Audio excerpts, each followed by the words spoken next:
teman-teman podcast horor Mereka Ada. Pada kesempatan kali ini, saya akan menceritakan cerita dari seorang perempuan. Dia bekerja sebagai HRD di salah satu perusahaan di Jakarta Timur. Sebut saja dia Salsis.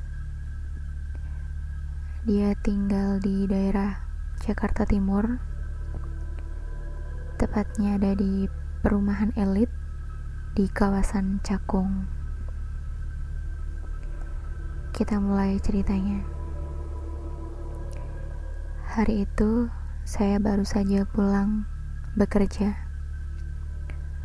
Setelah memasukkan kendaraan ke dalam garasi, saya menutup pintu gerbang rumah saya. Saat hendak menutup pintu gerbang, saya melihat tetangga depan rumah saya, sebut saja namanya Pak John,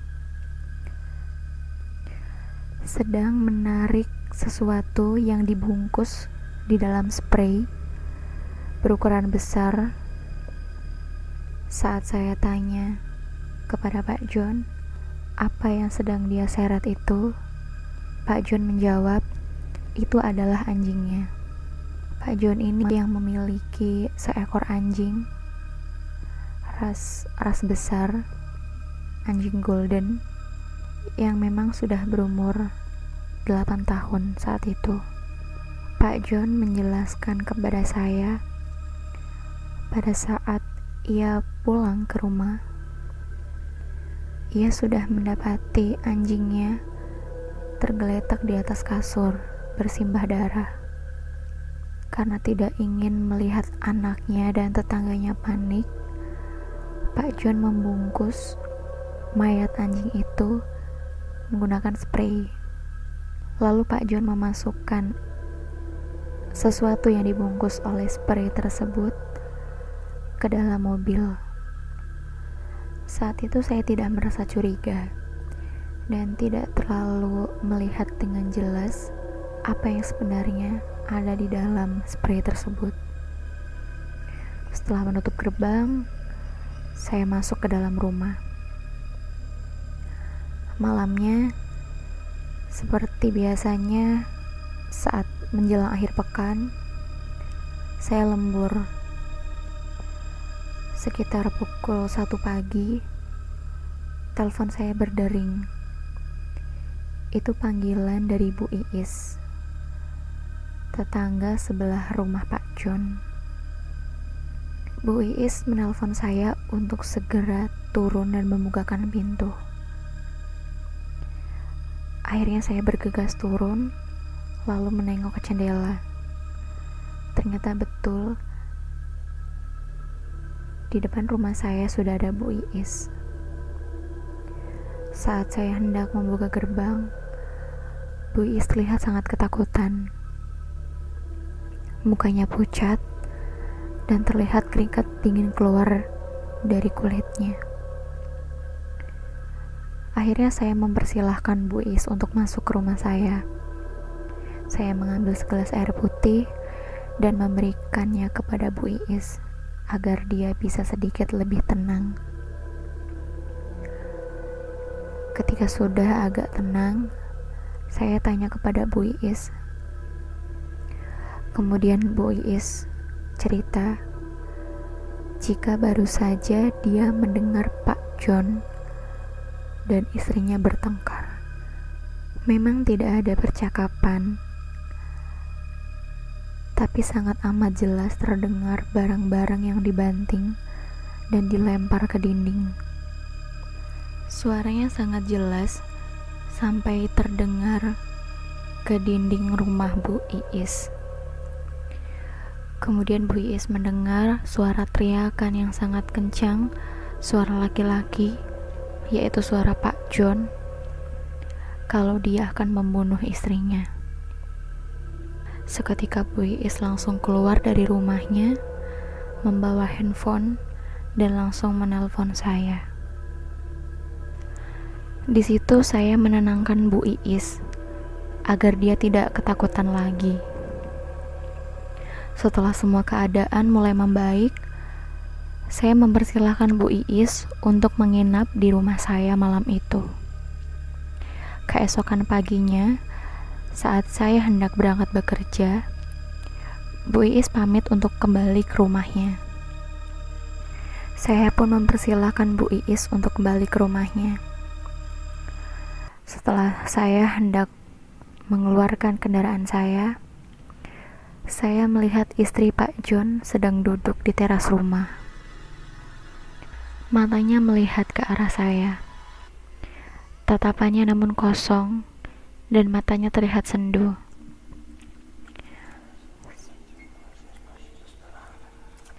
Saya hanya berpikir, mungkin karena kejadian semalam yang Bu Iis ceritakan, istri Pak John masih sedikit sedih. Saya pun hanya mengangguk dan tersenyum. Kemudian mengendarai kendaraan saya untuk pergi bekerja. Sorenya setelah saya pulang bekerja, saya melihat ke arah rumah Pak John. Dan sepertinya ada yang aneh di sekitar teras rumahnya. Keran air yang semula ada di sebelah timur, sore itu saya melihat keran ada di sebelah barat. Tapi pikiran saya tidak menuju ke hal-hal yang aneh. Saya hanya menganggap kalau Pak John memang mengganti keran airnya yang semula ada di sisi sebelah timur menjadi di sebelah barat. Saya hafal keran tersebut karena dulu setiap pagi saya selalu melihat asisten rumah tangga Pak John selalu memandikan anjing-anjingnya dari air keran tersebut. Karena tubuh sudah mulai lelah, akhirnya saya langsung masuk ke dalam rumah. Esoknya, pada hari Sabtu, pagi-pagi sekali sekitar pukul 6, Bu Iis datang ke rumah saya. Saya pun mempersilahkan Bu Iis untuk masuk. Bu Iis kembali cerita kepada saya jika semalam dia mendengar istri Pak John sedang mencuci pakaian di kamar mandi lantai 2. Namun bukan hanya mencuci, istri Pak John juga terdengar sedang menangis. Biasanya keluarga itu mencuci pakaian menggunakan jasa laundry atau menggunakan mesin cuci. Tapi malam itu, istri Pak John mencuci pakaian menggunakan sikat. Karena merasa aneh, akhirnya Bu Iis meminta tolong kepada saya untuk menanyakan kepada istri Pak John sebetulnya apa yang sedang terjadi. Saya tidak langsung mengiyakan permintaan Bu Iis. Saya hanya mengatakan kepada Bu Iis untuk mendoakan keluarga Pak John semoga dalam keadaan yang baik-baik saja. Siangnya, saat hendak mencari makan siang, saya kembali melirik keran di depan rumah Pak John. Jika kemarin saya melihat keran tersebut ada di sisi sebelah barat, siang ini saya melihat keran tersebut ada di sebelah sisi timur. Saya terkejut dan langsung bertanya kepada anak Pak John. Kemudian anak Pak John menjawab jika keluarganya tidak pernah mengganti posisi keran tersebut. Saya kira itu hanya halusinasi. Namun keesokan harinya lagi, saya mengecek kembali di hari Minggu. Saya melihat keran tersebut ada di sebelah sisi barat. Akhirnya saya memutuskan untuk memotret posisi keran tersebut menggunakan handphone saya. Di hari Seninnya, ketika saya hendak pergi bekerja, saya menengok kembali ke arah teras Pak John. Dan betul saja, keran yang di hari lalu saya lihat ada di sisi sebelah barat, Pagi ini keran itu ada di sebelah timur. Saya pun kembali mengambil gambar keran tersebut dengan handphone saya.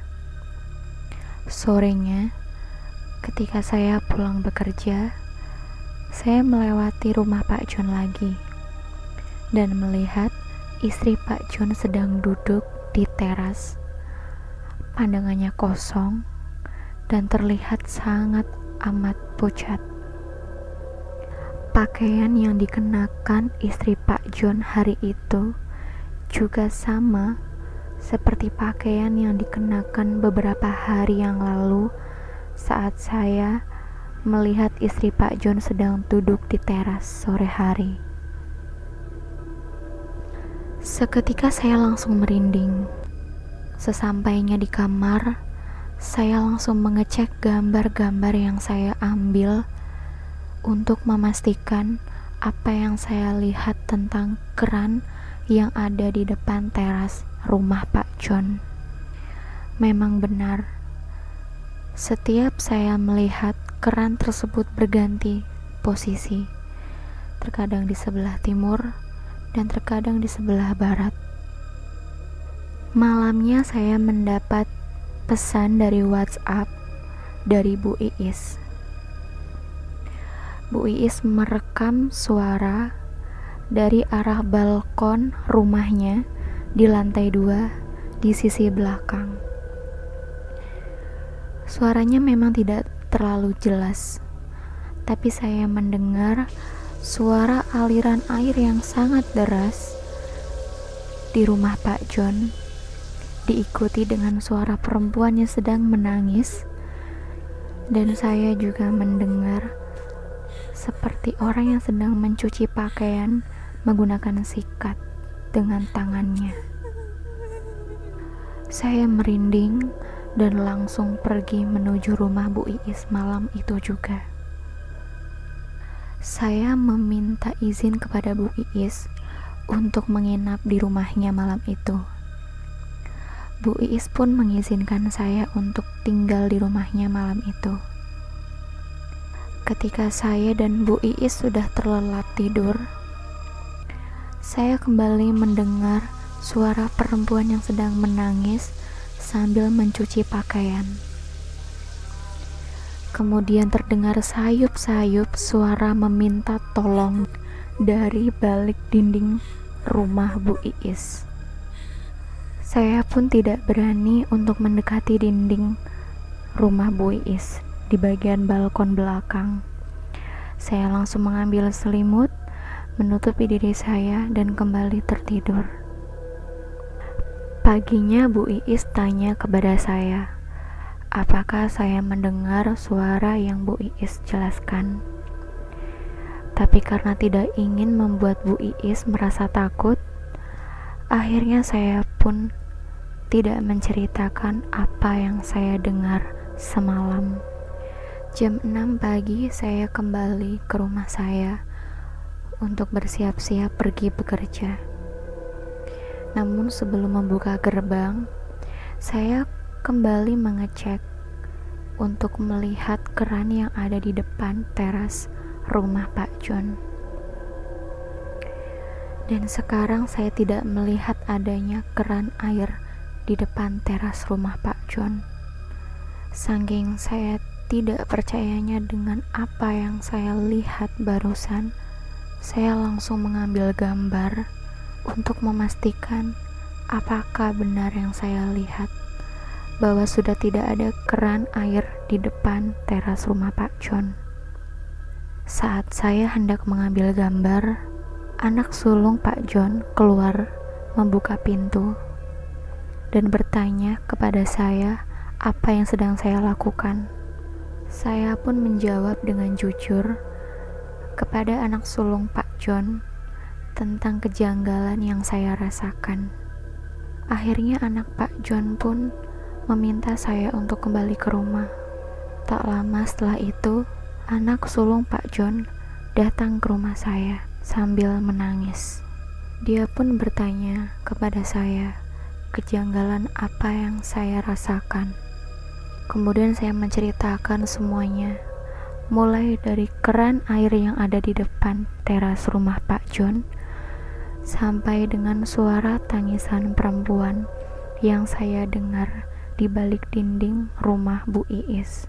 Anak sulung Pak John pun mulai menceritakan setiap malam di kamar ayah dan ibunya selalu terdengar suara perempuan yang sedang menangis sambil mencuci pakaian menggunakan tangan. Suara itu sama seperti apa yang saya dengar. Kamar Pak John dan istrinya itu terletak di lantai 2 di bagian belakang, yang jika dipetakan, kamar tersebut bersebelahan dengan balkon belakang rumah Bu Iis. Anak sulung Pak John pun juga menceritakan jika keran yang ada di depan teras rumah mereka sering menyala sendiri dan mati sendiri. Anak sulung Pak John pun mengatakan jika memang keran yang ada di depan teras mereka itu sering berganti-ganti posisi. Di situ saya langsung merinding dan menanyakan sebenarnya apa yang terjadi dengan Pak John dan istrinya. Anak sulung Pak John ini pun menceritakan kepada saya kalau ibunya sudah tidak pernah lagi terlihat pulang ke rumah semenjak 1 minggu yang lalu. Cerita dari anak sulung Pak John ini pun saya kaitkan dengan kejadian di mana saya melihat Pak John sedang menyeret sesuatu yang ditutup dengan spray dan dimasukkan ke dalam mobilnya. Kemudian saya bertanya dengan anak sulung Pak John, di mana anjing golden mereka. Kemudian anak sulung Pak John ini menjawab, jika anjing golden mereka sedang dititipkan di pet house di sekitar daerah Jakarta Utara. Kemudian saya menjelaskan kepada anak sulung Pak John bahwa 1 minggu yang lalu saya melihat Pak John menyeret sesuatu yang dibungkus menggunakan spray, diseretnya dari dalam rumah dan dimasukkan ke dalam mobil. Singkat cerita, 1 bulan kemudian hasil dari kejanggalan yang saya rasakan ini akhirnya terjawab. Ternyata benar, Pak John malam itu sedang bertengkar dengan istrinya. Pak John memukul kepala istrinya menggunakan gelas hingga gelas tersebut pecah. Kemudian kepala istrinya mengeluarkan darah sangat banyak. Karena panik, Pak John langsung membungkus istrinya menggunakan spray yang ada di kamarnya dan berniat ingin membawa istrinya ke rumah sakit. Namun karena tidak ingin melihat anaknya panik dan disalah-salahkan, akhirnya Pak John pun diam-diam mengeluarkan istrinya dari dalam kamar tanpa sepengetahuan anak-anaknya. Itu adalah kesaksian yang dibuat oleh Pak John sendiri di hadapan pihak yang berwajib. Mungkin itu saja yang bisa saya ceritakan.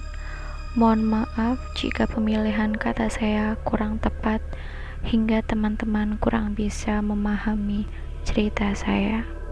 Sekian, terima kasih.